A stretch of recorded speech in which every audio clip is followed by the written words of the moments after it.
Великая Булгария. Первое тюрко-славянское государство в Европе в VII веке. На территории Днепровского левобережья появилось государство, где тюрки, остатки скифов, сармат и славяне образовали прочный симбиоз. Оно просуществовало около 50 лет и затем распалось на две ветви, но смогло оставить о себе память в истории соседей. Великая Булгария занимала несколько областей. В России это Белгородская и Курская области, на Украине – все области к востоку от Киева. Славяне как таковые формировались во многом именно на этой территории. Свирепые авары, мучившие славян в Восточной Европе, быстро прибрали к рукам и булгарские владения. Племена тюркского корня – утигуры, анагуры, булгары, кутиуры – пришли в Европу вместе с ордами гуннов и долгое время доминировали в степях Востока, даже после падения державы Аттилы. Откуда они пришли – загадка. Понятно, что тюркские рода – выходцы из Азии, но неясно из какой ее части. Для Алтая и Сибири булгары слишком европеоидны. Для владений персов у них есть отчетливые неевропейские признаки. Но пока ученые ищут ответ, древние авторы его давно знали. Они пишут о том, что племя дахов, сильнейшее среди массагетов в Средней Азии, однажды в полном составе откочевало на северо-запад, на современную Волгу. Возможно, они и стали булгарами, сочетающими в себе признаки европеоидов от сармат, среднеазиатских народов и туранидный тип от аборигенов Средней Азии и тюркские обычаи от периода, когда они стали частью каганатов. Появление железных всадников, авар в этих краях, предвещало грандиозную войну, о которой мечтали византийцы, ждущие ослабления обоих сторон. Но булгары внезапно без боя отдали аварам свои лучшие угодья и отошли в тень, оставаясь данниками авар. Греки сообщают, что грозные булгары повели себя так малодушно из-за того, что признали в аварах некий древний народ, издавна владевший их землями и наносивший им тяжкие поражения. Кого они имели в виду? Царских скифов, сармат. Иных неизвестных. Когда бешеная агрессия аварского кагана Баяна завершилась разгромом его войск в Византии, булгарский хан Курбат решился бросить им вызов. Он объединил окрестные булгарские рода и перестал платить дань аварам и поддерживать с ними связь. Ослабленные авары сделали вид, что ничего не произошло.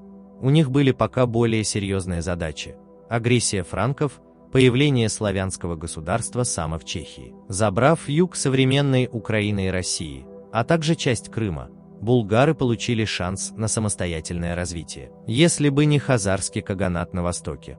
Авары на время притихли, зато хазары впечатлились открывающимися перспективами прихватить к себе булгарские племена. Но хазарам даже не потребовалось вмешиваться. Курбат умолял своих сыновей не враждовать и не сеять рознь среди булгар, удерживая молодое царство. Однако сразу после смерти хана 4 его сына проиграли войну хазарам, перессорились, забрали свои орды и разошлись в разные стороны, не в силах поделить наследство и сидеть на одном троне впятером, рискуя стать лишь рабами хазарского сапога. Бадбаян, старший сын, остался на месте, храня отцовые наделы, и попал под власть хазар.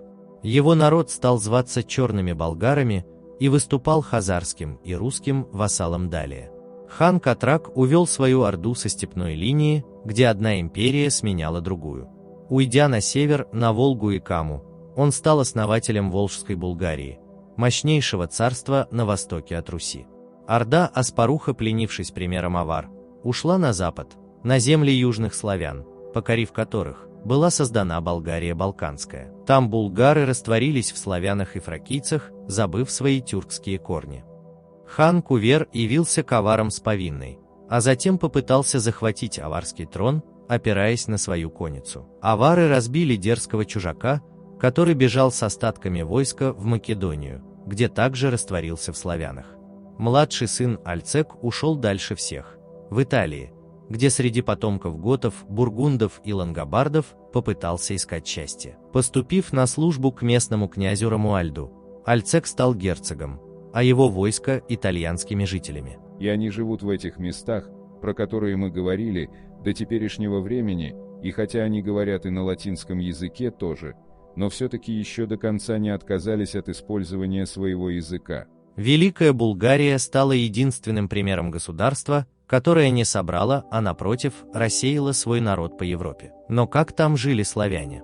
Славяне оказались в Великой Булгарии в качестве податного населения, которое перешло из рук сармат к гуннам, от гуннов к аварам и булгарам. Скорее всего, их не взяли с собой при расселении булгар, и они так и остались на своих землях, которые скоро сольются в Киевскую Русь. У славян до IX века господствовало трупосожжение, поэтому материал для антропологической реконструкции внешнего облика практически отсутствует. Есть небольшая серия черепов, но никто не поручится, что это черепа именно славян.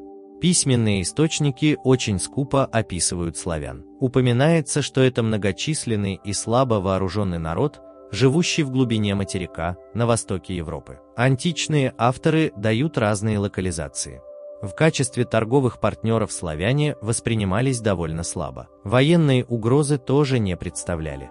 Первые подробные описания появляются только после начала славянских походов на Византию. Так булгарское население рассеялось по Европе, и Великое Царство рассыпалось навсегда.